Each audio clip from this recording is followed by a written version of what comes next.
Hello लोगोफोर नोंथांमोनखौ गिबियावनो टेक्न' बर' चेनेलाव बरायनाय जाबाय आरो नोंथांमोनखौ दिनै बे मोनसे गोदान भिडिअ बयखौबो बरायनाय जाबाय।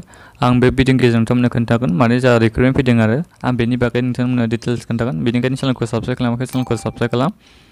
बे अफिस अफ द चेयारमेन स्टेट लेभेल पुलिसनिफ्राय फैदों आरो आसामनिफ्राय जोंहा बे रिक्रुटमेन्ट फैदों। बे रिक्रुटमेन्टनि नामा जाहैबाय जोंहा assistant inspector of excise and excise constable आरो जायफोर बिथांमोना matric pass higher secondary pass बिथांमोनानो एप्लाइ खालामनो हागोन।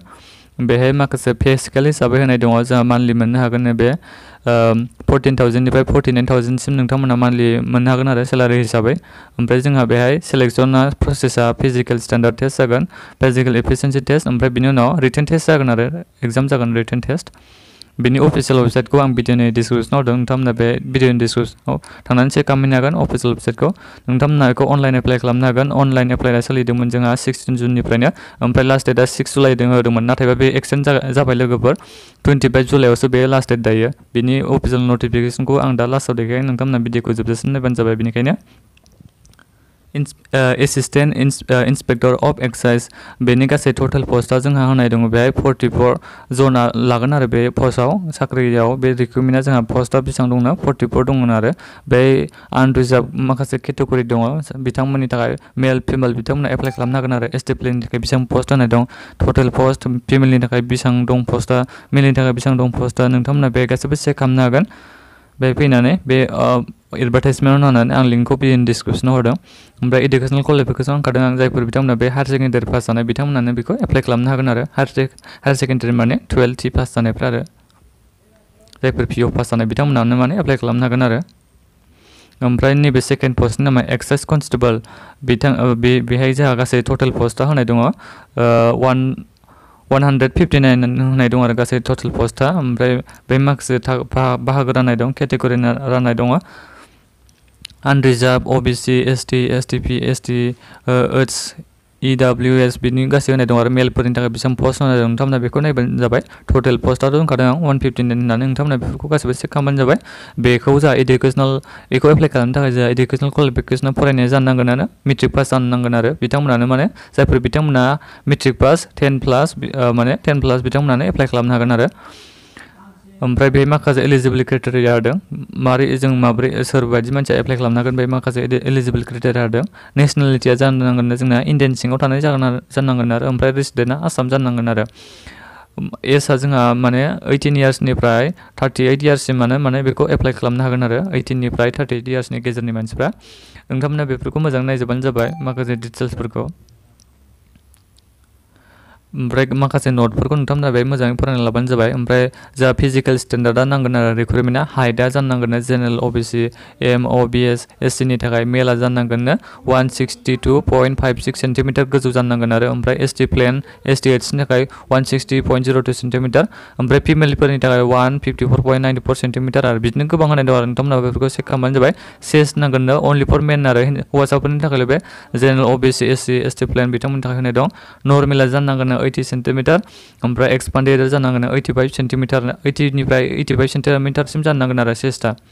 ओमफ्राय एसटि ओइचफोरनि थाखाय 70 सेन्टिमिटार आरो 83 सेन्टिमिटारसिम।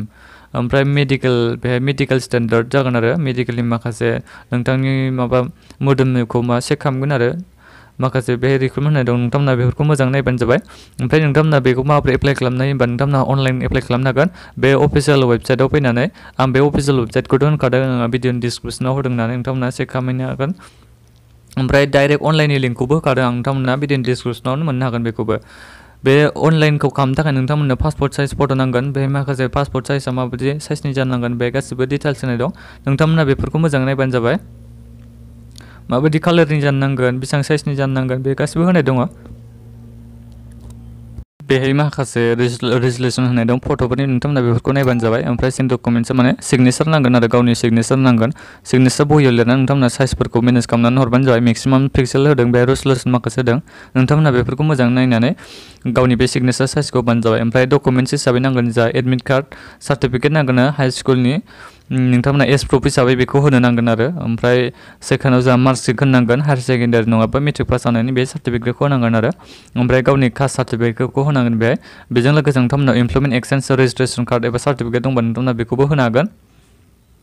बेखौ आरो नोंथांमोना माबोरै एप्लाइ खालामनाय आं नेक्स्ट भिडिअखौ होनो नाजागोन। ओमफ्राय 5 लास्टआव होनाय दङ डकुमेन्टआ EWS certificate from content and authority दङब्ला नोंथांमोना बेखौबो होनो हागोन आरो एप्लाइ खालामनायाव। बे माखासे डिटेल्स होदों बोरै नोंथांमोना एप्लाइ खालामनो हायो आरो बोरै आपल'ड खालामनांगौ बे माखासे डिटेल्स दं। नोंथांमोना बेफोरखौ नायग्रोबानो जाबाय एप्लाइ खालामनायनि सिगां। बे माखासे इनस्ट्राक्सन होनाय दं, नोंथांमोना एप्लाइ खालामनायनि सिगां बेफोरखौ मोजाङै फरायबानो जाबाय। इनस्ट्राक्सनफोरखौ गावनि मबाइल इमेल एड्रेसफोरखौ बोरै होनांगौ बे माखासे होनाय दं, नोंथांमोना बेफोरखौ मोजां नायग्रोबानो जाबाय।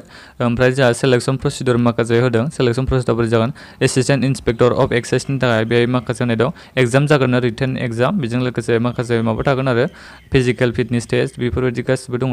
ओमफ्राय नोंथांमोना बेफोरखौ मोजाङै नायबानो जाबाय आरो बेसेबां रिटेन एग्जामा बेसेबांनि जागोन,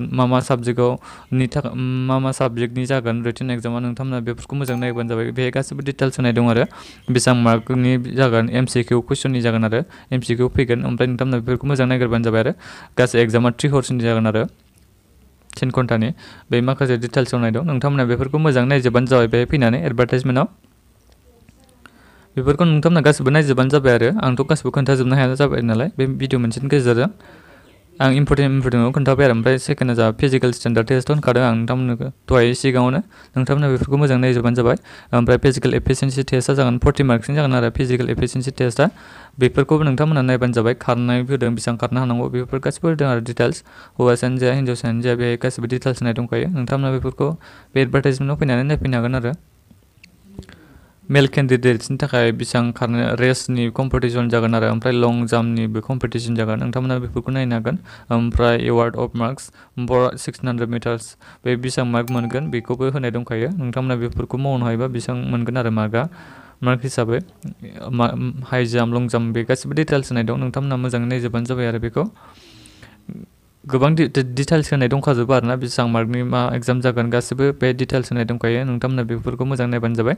ओमफ्राय जोंहा सेलेक्सना जोंहा मेरिट लिस्टनि बेसिसाव जागोन आरो जायफोर बिथांमोननिया माने एग्जामाव मोजाङै पास जाबाय बिथांमोननिया माने बिथांमोननिया नाम्बारा मोजां बिथांमोननिफ्राय माने मेरिट लिस्ट हिसाबै सेलेक्ट खालामगोन आरो जायफोर बिथांमोनानो मोजां मार्क मोनगोन बिथांमोनानो माने सेलेक्ट जागोन आरो।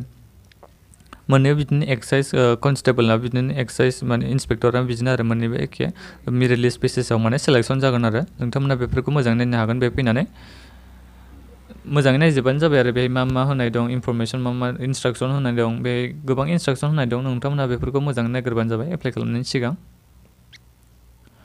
ओमफ्राय आं नोंथांमोना दायो खोन्थानो सानदों माने एक्सटेन्ड जादों होन्दोंना आङो माबासिम एक्सटेन्ड जादों होन्दों आं जुलाइनि 25सिम एक्सटेन्ड जादों होन्दोंना आं बेखौ नोंथांमोननो खोन्थानो सानदों। बेनो जोंहा एक्सटेनसन फर्मा माने एक्सटेनसननि एडभार्टाइजमेन्ट होनाया माने नटिफिकेसन सफैनाय आरो बे आसामनिफ्राय 15 जुलाइआव होदों बे एक्सटेनसननि माबाखौ दाखालि आरो माने 15 खालि। ओमफ्राय लास्ट डेटआ जोंहा बे अपेनाथ' जादों होनखादोंमोन आं 16 जुननिफ्रायनो, नाथायबा बे लास्ट डेटआ जोंहा गोबां माने कमप्लेन खालामदों आरो बिनि थाखायनो एप्लिकेन्टफ्रा गोबां कमप्लेन खालामदों, बेनिखायनो लास्ट डेटखौ एक्सटेन्ड खालामदों मासिम 25 जुलाइसिम आरो एक्सटेन्ड खालामबाय 2020। नोंथांमोना दायो एप्लाइ खालामनो हासिगोन आरो दा 25 जुलाइसिमहालागै नोंथांमोना अनलाइन एप्लाइ खालामनो हागोन आरो बेहाय माखासे टटेल पस्ट नेम होनाय दङ।